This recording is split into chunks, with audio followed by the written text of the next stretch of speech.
Hi, Muddy Boots here. Got a new video for you to follow this. Taken up in Yorkshire yesterday.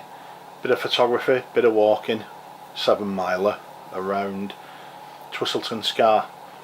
It was a nice day actually, Easter Sunday too. It was good to get out. I was desperate to get out. The purpose of getting out was twofold really. Not only did I need the exercise and the fresh air, but I also wanted to try out some new vlogging kit which I'd bought. I have vlogged and things previously, and you'll have seen it on YouTube, more documentary style really than sort of talking to the camera. And I used a Panny camcorder, got a Rode mic on the top, Rode video mic, plugs into the mic output or input on the camera. It's quite an old camera, but does full HD 50 frames a second at about 30 megabits, so it does give quite a good picture for an old bit of kit, and it's got some fantastic stabilisation on it too.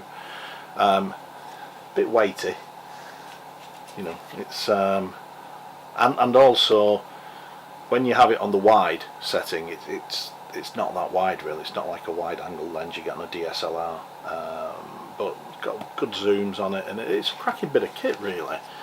And I've used Panasonic cameras back since 1989. I've got an MC10 on VHS, but anyway, I've been using that, and now I decided I would use my GoPro.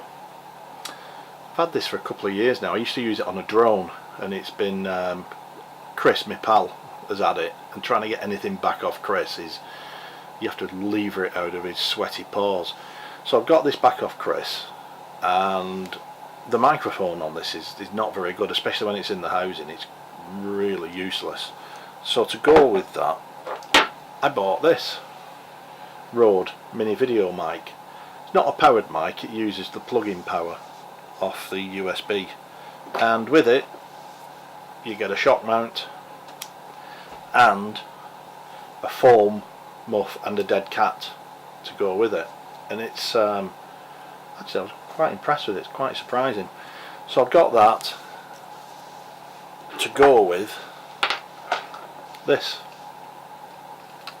which is a gimbal for the GoPro. So it steadies the GoPro out, and you mount the microphone onto the side of the handle, and it's a bit easier to carry than the Panny. So got everything set up. Not used the GoPro for a while, a little bit fiddly. I did actually have it on the wrong setting. I should have had it on the normal setting, but I didn't. I've got it on the narrow for the video. So the narrow setting just closes everything in quite a bit, and you'll see that as I'm talking to camera, heads out the shot and things. It's a bit disappointed in that, but changed all the settings now. I'm certainly not going to go back and refilm it, no chance. So let's run the intro and watch the video.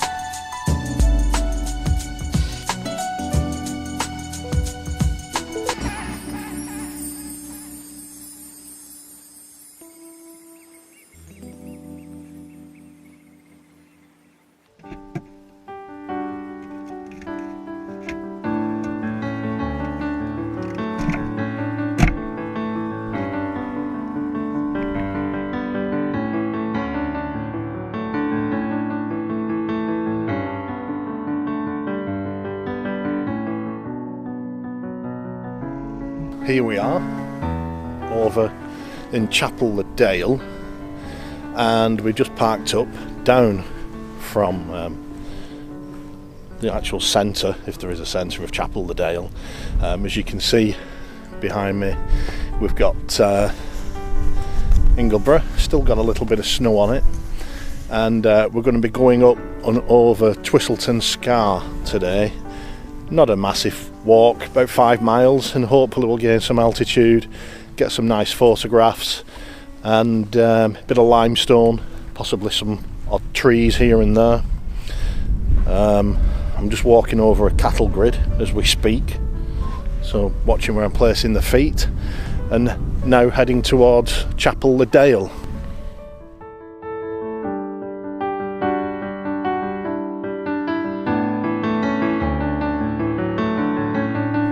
This is St Leonard's Church at Chapel le Dale. I was hoping to park up here, however there are signs asking you not to, as you can see there. This particular church, it's quite small actually, is, I believe,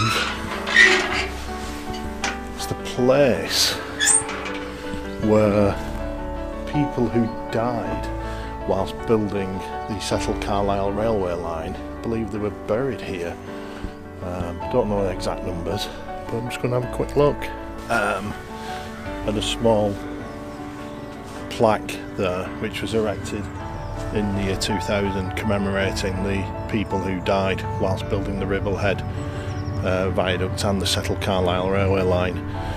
The Settle Carlisle railway line is sort of up that way, and it follows the main road, which is just at the other end of this track up there, and that's the main Ingleton to Hawes road, and you probably hear quite a bit of traffic noise on it, but it is busy and it's straight and you get fast vehicles. So yeah, this is St Leonard's in Chapel le Dale, and quite a secluded spot it is indeed.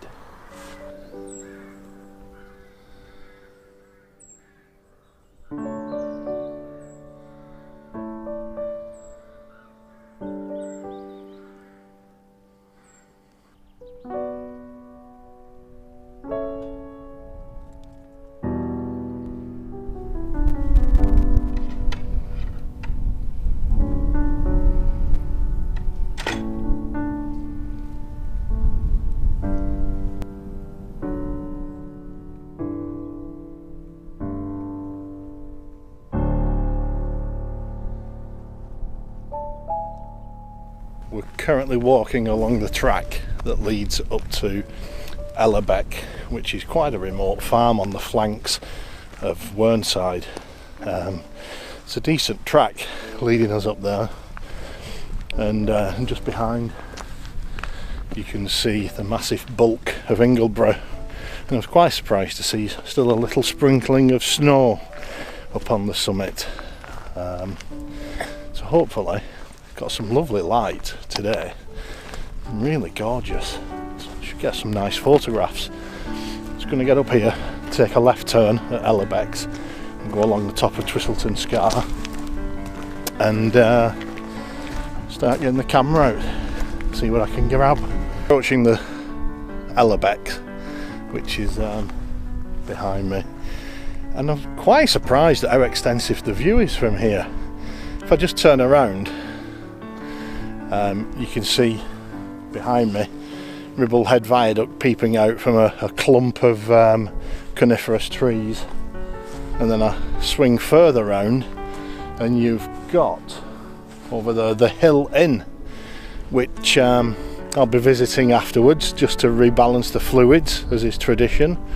And if I continue to move around, I'm now looking directly at Whernside, but behind me is the huge bulk of Ingleborough.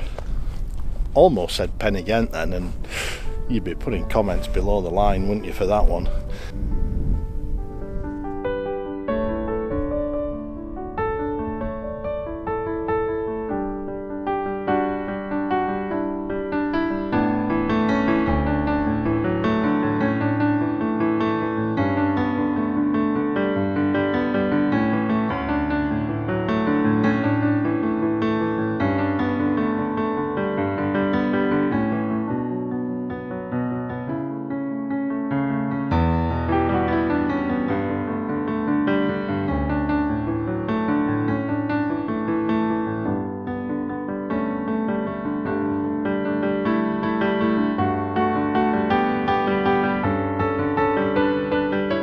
just been looking at the getting the camera out and seeing if I can see any sort of shots, and I've noticed behind me over there seems to be something like a ruined building or some pile of stones. It's certainly not a dry stone wall. And I'm thinking a bit of foreground interest, get a shot of Ingleborough in the background, get that in the foreground, it might be something useful. So I'm just about to have a walk over and investigate and see what it looks like. I'll see you in a moment. I've got down here nice bit of limestone. Limestone, I love the stuff. It's wonderful when you get bright sunshine and it's white against the green. It looks superb. There's some boulders left over from the glaciers, and I don't know, possibly a sheepfold or something like that. But I'm just scouting around just to look for a nice composition, and hopefully the clouds might start begin to cooperate a bit better than they are.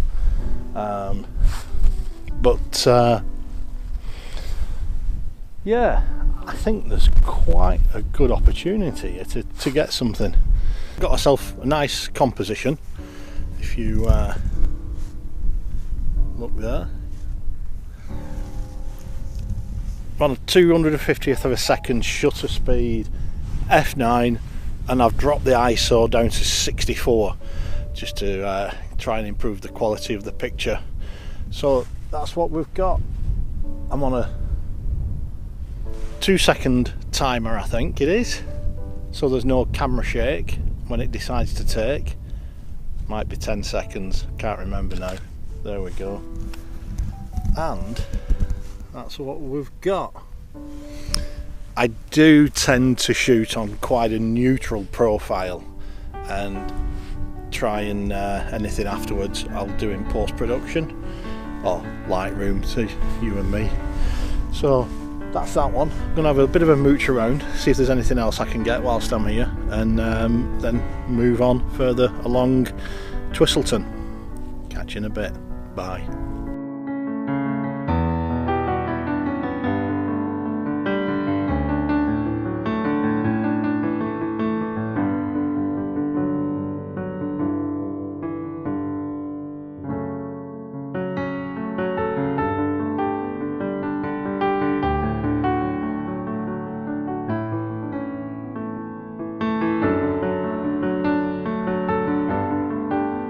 Got a couple of shots over at that place, and I'm now making my way further along Twistleton Scar and just seeing what I come across on the way.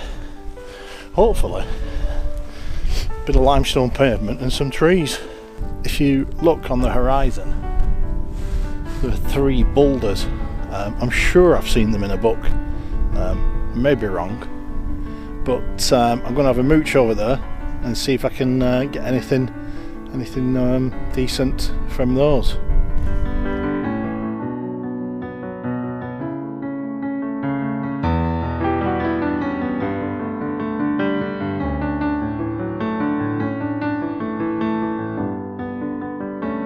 Got to the boulders, and these are the things, remnants from the glaciers from the last ice age. When the glaciers retreated, they deposited these on top of the limestone pavement, which itself has been exposed by the glaciers. That's if my schoolboy geography serves me right and my memory is correct. I'm going to have a look around here, see what I can get as a composition, but there's quite a lot of pavement to play from, really. I know it looked big on the map. I didn't expect it to be as expansive as this, and I was hoping for a few trees as well, but nothing to be seen at the moment. But watch this space, I'll be back. I've set up again, and here we are. I've got my wide angle lens on, 1635 Nikkor lens. I'm on ISO 64, f9, 1/320th of a second shutter speed. It's actually brightening up quite a bit, and the light's getting a bit better. It's clouded over before, so hopefully I've got these and that, and the whole thing makes quite a nice composition in the viewfinder. So I'm now going to press the shutter button, and these are the results.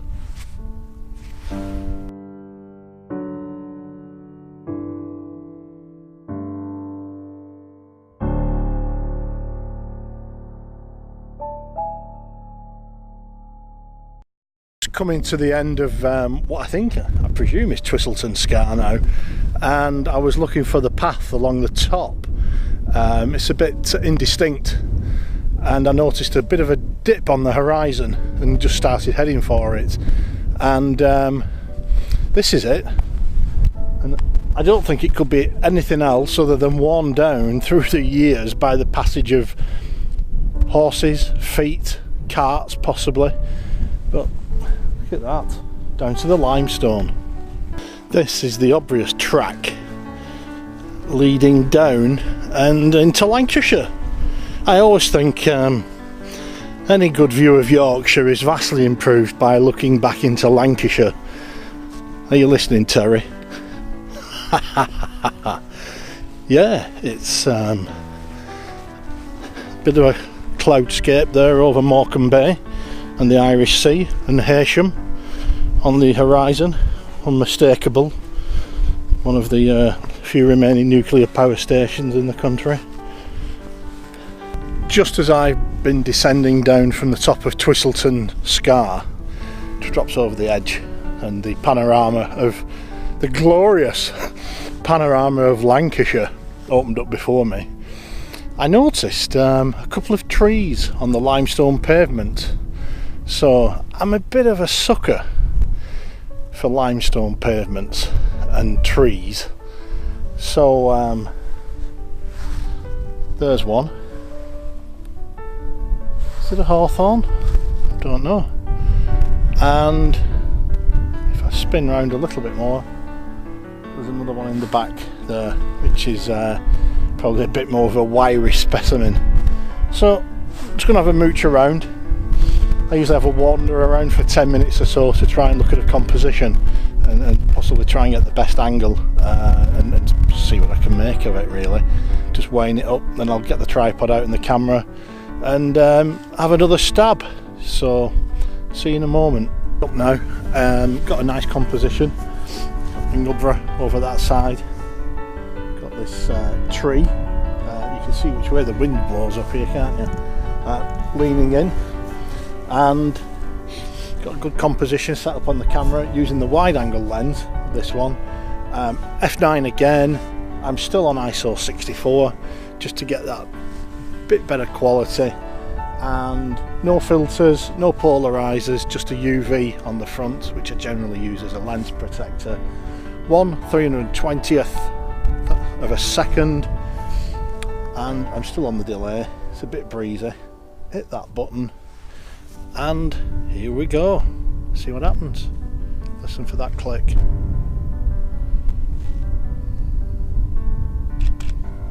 Right, this is how it looks.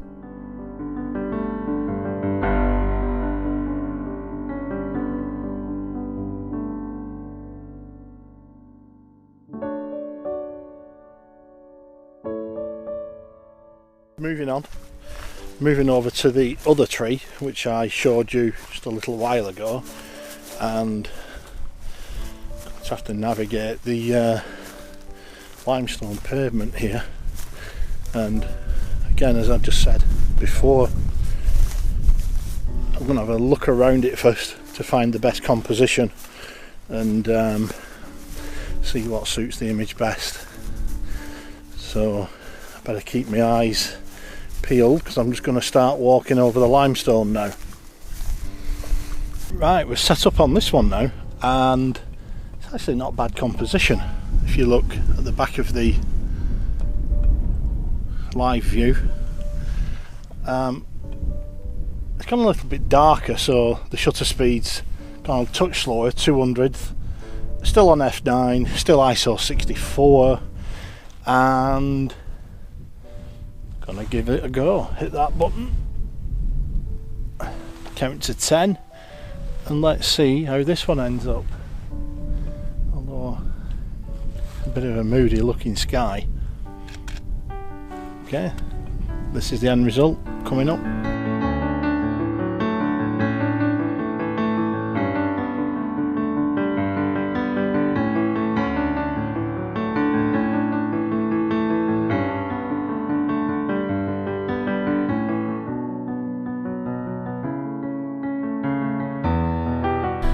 Standing at the edge of Twistleton Scar now, and over in the back is Ingleton.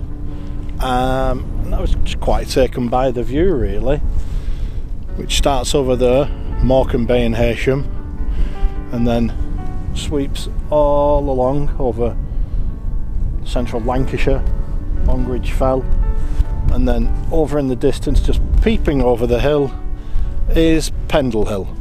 And beautiful scar on the landscape of an aggregate quarry. But it's limestone, isn't it? It's used quite a lot in construction. I should know, I work in construction. So there we are. What a view. Down to the bottom of Twistleton Scar, and actually ended up on the road. This is the road here, which needs to be walking along. It's an old Roman road, along the bottom of Chapel Le Dale, not Vale, and it's quite familiar, this, because this takes you down to the second part of the Ingleton waterfall trail, which is quite interesting. Something I've always wanted to do. I've done it before, but something I've always wanted to do with the camera. Try and get some of those long exposure shots of the waterfalls. So for now, got a 2-mile trek that way back to the car. I think I'd better get moving.